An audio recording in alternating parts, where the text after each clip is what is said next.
welcome back to the Allegheny Northern. I'm going to show you how I do a decoder replacement. It's pretty simple in most cases, and hopefully this one won't be, so you can you can see how I have to solder it sometimes. But just in case, I do have the soldering gun here ready to go, and follow along. First step: remove the shell. You have the shell removed, shell sitting peacefully over there. You'll see that there is a circuit board in here. This is the digital board. Basically what it does is it brings the power up from the trucks. It gets it to the motor. It also has the contacts here that control the lights. You can see this little resistor here, making sure the right amount is going to the LEDs. And it's got this little shroud here. This thing needs to come off. This is what blacks out the windows of the locomotive so it doesn't shine brightly in there. So you pull this little thing off, it just clips right on here.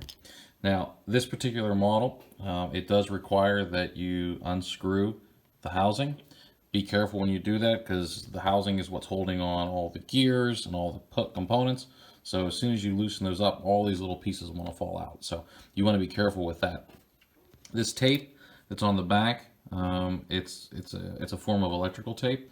You just need to peel that off. In most cases, I haven't had to use it because my locomotive has been properly isolated, but I do keep all the pieces just in case I would ever need them. They are here, and one of the easiest ways to damage a locomotive is to feed power through the wrong part of the chip and fry something. So follow the instructions, which Digitrax is kind enough to give you some pretty good instructions for the decoder type that you're using and which locomotives it fits in.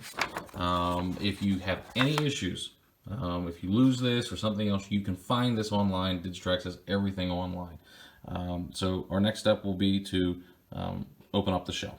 I've got the shell open now, and you can see all the inner workings of all the parts and pieces here. Normally I try not to take the two pieces apart completely, but this model has these little tiny plastic clips on either side of the motor, and it holds everything in tight.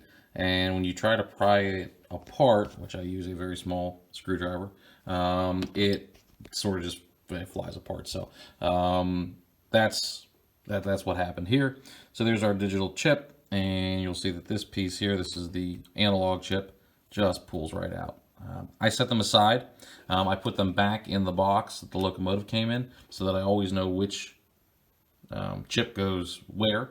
Not that I plan on changing them out, but if something were to happen, I have that option. So, all right, the next step is we're going to remove the tape and we're going to install the decoder. Okay, so here we go. We have the DCC chip installed. There's a couple of things that you should know. Right here, use these tweezers here, point out these small details.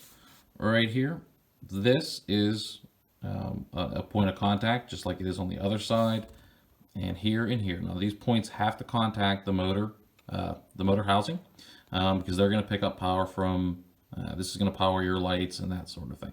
Now where it's really important is these brass contact points right here in the middle, because this is your motor power. This is where the chip, the decoder, delivers the power to the motor contacts. This is the part that you would want to keep isolated from the shell. As you can see here, this brass, there's space there, so there's no risk of contact. If you think that something might happen, put a little piece of that tape that they provide right in here to stop this brass tab from touching this shell. And it's real important that you look under here. It's not quite focused, but you see that the brass tabs are touching the brass tabs underneath. That's what you need. That's what you're looking for. If you set your decoder on and it's not reading, that is the first place that I would look. Oh, almost knocked it over there. That's the first place that I would look, is to make sure that these tabs are contacting those pieces. If they're not, I guarantee you that's that can be your first point of error. So let's go ahead and get the shell assembled and see if we got it right. Okay, so we have the locomotive assembled now, and if I was a betting man, I'm going to say that this installation is going to fail, and the reason being is I can take this chip, and if you can see, I can move the chip around, which tells me that chances are it's not making good solid contact. Now I'm going to set it up onto the command station, and I'm going to see if I can get a reading on it. If I can, I'll be surprised and wonderful. But if I can't, then I'll show you what we do next. When you put the chip in, obviously the way the chip fits in here is very specific. So it goes in one way. You need to follow the orientation of the locomotive. And then if you're wondering, should it be upside down or right side up or what way it goes, you will note that there are these little tiny LED type structures at the end. They should always be facing up. They're not going to face down. So if these are not on the top, then you got it on upside down, flip it around. I've had a couple where I've actually put them in upside down just because I wasn't paying attention. Didn't damage the decoder at all. I just flipped them around and everything was great. But let's see if we can get this thing assembled and back on the track. Okay, our locomotive is sitting on the track. You will notice that I put the fuel tank back on. It adds a layer of protection between the rails as you're setting the locomotive so that you don't accidentally cause a short, which could damage your command station or your booster. So I always put that on just to protect the metal halves. All right, so we're going to check and see if this decoder chip is reading correctly. So what we're going to do is we're going to go over to our command station here. And we know that it's on the program track. So we're going to go to the quick setup, which is simply pressing the number 1 key. And we're going to ask it to read back the decoder. If it tells you that the track is empty, you know you don't have a good install and you need to take a look at what you're doing. So we're going to ask it to read. See right there it says program track empty. So as I was suggesting earlier, that because this is sitting loose in here, it's not touching correctly. So we need to look at our installation. And I found the easiest way to do that is add a little bit of solder to these 4 points, and that will lock that chip in there a little bit so you won't get this movement. So let's go ahead and do that, and then we'll come back. Again, this is how you should have your locomotive halves separated, so that the whole thing doesn't fall apart, but you can get the chip out. And what you've noticed is there's a little bit of solder. It's just a small amount on each of these pads. And what that's doing is it's going to give us a nice snug fit. So we're going to take this decoder, we're going to slip it back in, and what we're trying to do is get those brass contacts to fit real tight into each of these little pieces right in here so they make good contact. So we're going to do that and we'll set it back on the programming track. Under the contact pads, 4 locations. We've got the chip is sitting in there tight now. I've verified that my motor contacts are contacting the brass pads only, not the sides. So we're electrically isolated. Everything's running through the decoder. And we are ready to make a second attempt here to program this decoder. So come back over here. Remember last time the track was empty because it wasn't reading our decoder. Let's go ahead and try to have it read now and see what we can find.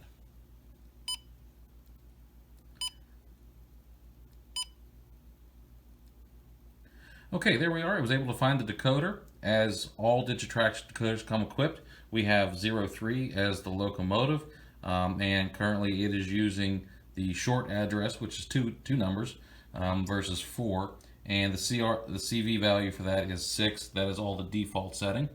Because our locomotive number is 5574, we want to change this. So how we do that is real simple here. We go right to number 2, tell it that we want to do a long address. And then we tell it we want to do a data entry here. And we're going to change it to 5574. 5574. All right, and at that point, we're ready to write it. So we want to go ahead and just tell it to write. It'll tell you what it's doing. It'll beep until it's ready. CV task completed, and as you can tell, your address now is 5574. Your CV value 29 has been changed to 38, and it's reading back your normal direction of travel, reverse, that's off, so it'll always go forward when you tell it to go forward. It's using a 28-step speed control. The analog option is on, so if you were on an analog locomotive or an analog layout, it would work. It's not using a specific speed table, and it is using the 4-digit address, so that's on. I notice in the screen here you're getting a flashing of the keys. Those keys are not flashing, that's just with the resolution of the camera. So it's annoying on the screen, but it's not doing that in real life. So, all right, let's go ahead and give our locomotive a test on the test track.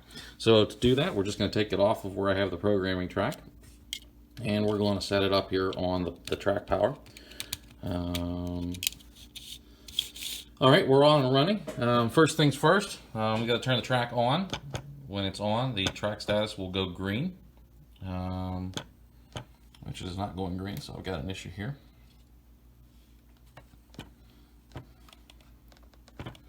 You know what the issue was? I was in the wrong menu. Let's try this again. Here we go. Track status is green. Still a learning process.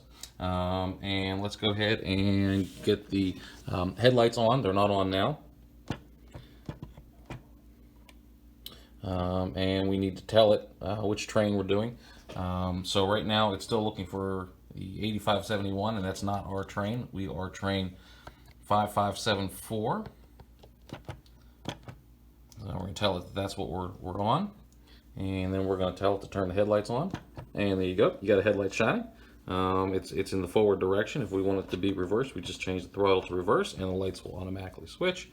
And now we have control of train 5574, and we can make it run, and we can make it go backwards, and we're up and running. At this point, you have control of the light function. You have control of the whole decoder. Put your shell back on, and it's ready to run. So I know it says plug and play. For the most part, it is plug and play. This has been my typical install. It's not bad. It just adds a step. You'll get it down pretty fast here, and you'll fly through these things. So good luck. Have a lot of fun changing out these decoders, and looking forward to all the new exciting techniques that this will bring to the layout.